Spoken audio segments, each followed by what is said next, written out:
আয়ুষ গাঙ্গুলি হাউসে কুসুমকে নিয়ে ফেরা মাত্রই এবার কুসুমকে ঘাড় ধাক্কা দিয়ে বাড়ি থেকে বার করে দিতেই এবার আয়ুষ কুসুমকে চেপে ধরলো ইন্দ্রাণী গাঙ্গুলির সামনে। হ্যাঁ বন্ধুরা, ভিডিওতে লাইক দিয়ে দেখতে থাকুন। যেই মুহূর্তে কিনা অবশেষে গাঙ্গুলি পরিবারের সমস্ত লোকেরা গাঙ্গুলি হাউসে ফিরে আসে এবং সেখানে আয়ুষ যখন কিনা কুসুমকে নিয়ে বাড়ি চৌকটে এসে দাঁড়ায়, ঠিক সেই সময় আয়ুষ বলতে থাকে যে মা তুমি আমাদেরকে বরণ করবে না। ঠিক সেই মুহূর্তে ইন্দ্রাণী গাঙ্গুলি কুসুমকে যখন কিনা আয়ুষের চোখের সামনেই ধাক্কা দিয়ে কুসুমকে ঘাড় ধাক্কা দিয়ে বাড়ি থেকে বার করে দিতে নেয়, ঠিক সেই সময় আয়ুষ বলতে থাকে যে মা এ তুমি কী করলে? তুমি ভুলে যেও না যে কুসুম এই বাড়ির বড় বউ, ওর সঙ্গে সম্মানের সঙ্গে কথা বলে। এবং এ তোমার কী আচরণ বলো তো? আমি তো কোনোদিনও তোমার এরকম আচরণ দেখিনি যে তুমি মানুষের সঙ্গে এরকম তুচ্ছ তাচ্ছিল্য করছো, এরকম করছো। এটা কী ধরনের ব্যবহার তোমার? ঠিক সেই সময় রাজ্যকর গাঙ্গুলি যখন বলতে থাকে যে এখন কি আয়ুষ তোমার মাকে তোমার কাছ থেকে আদব কায়দা শিখতে হবে? তোমার মা কার সঙ্গে কীভাবে কথা বলবে না বলবে সেই সমস্ত কিছুকে এখন তোমরা শিখিয়ে দেবে? বলো তো, যা কিছু করার তো তোমরা করেই ফেলেছো। এবার যদি তোমার মা রিয়াক্টও করে এবং ওভার রিয়াক্টও করে, তাতে তো তোমাদের মনে হয় না যে কোনো রকম কোনো দ্বিধাবোধ করার কথা? কারণ যা কিছু তোমরা করেছো সেটা তো রীতিমতো পাপ এবং এই পাপের কোনো রকম কোনো ক্ষমা হয় না। ঠিক সেই সময়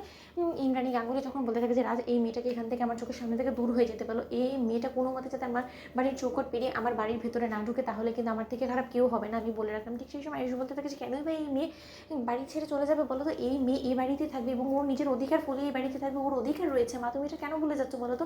আমি স্বয়ং নিজে অগ্নি সাক্ষী করে জন্ম জন্মান্তরের জন্য ওর সমস্ত বিপদ আপদে পাশে থাকার আমি প্রতিশ্রুতি নিয়েছি এবং তার থেকে বড় কথা ওর সিঁড়িতে আমি সিঁদুর পড়িয়েছি। ওর এখন শুধুমাত্র এই বাড়ির কাজের মেয়ের পরিচয় না, বরঞ্চ ওর পরিচয় সম্পূর্ণরূপে বদলে গিয়েছে। ও এখন এই বাড়ির বড় বউ এবং আয়ুষ্মান গাঙ্গুলির স্ত্রী।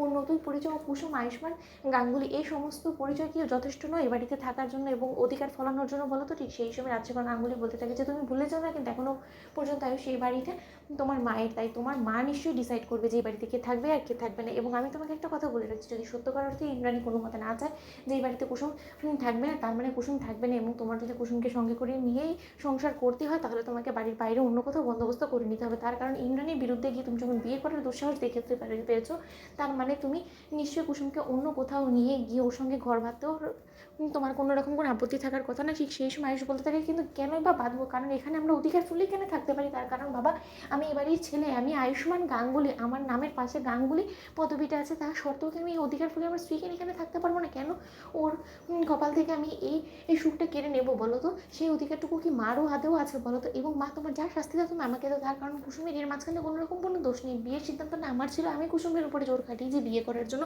তার কারণ আমি কুসুমকে ভালোবাসি এবং ভালোবাসা নিশ্চয়ই কোনো রকম কোনো অপরাধ না। এবং এই অপরাধটা যদি তোমার কাছে এতটাই বড় হয়ে থাকে তাহলে তোমার যা শাস্তি দাও তুমি আমাকে দাও, শুধু শুধু কুসুমকে কেন দিচ্ছ? ঠিক সেই সময় ইন্দ্রাণী গাঙ্গুলি বলতে থাকে যে দেখো রাজ, চিনে রাখো তোমার সেই ছেলে, যেই ছেলে কিনা মায়ের চোখে চোখ রেখে কথা বলতো না, সেই ছেলে বউয়ের জন্য উঁচু গলায় আমার সঙ্গে ঝগড়া করতে নেমে পড়েছে। তো বন্ধুরা লাইক শেয়ার করো, সাবস্ক্রাইব করো।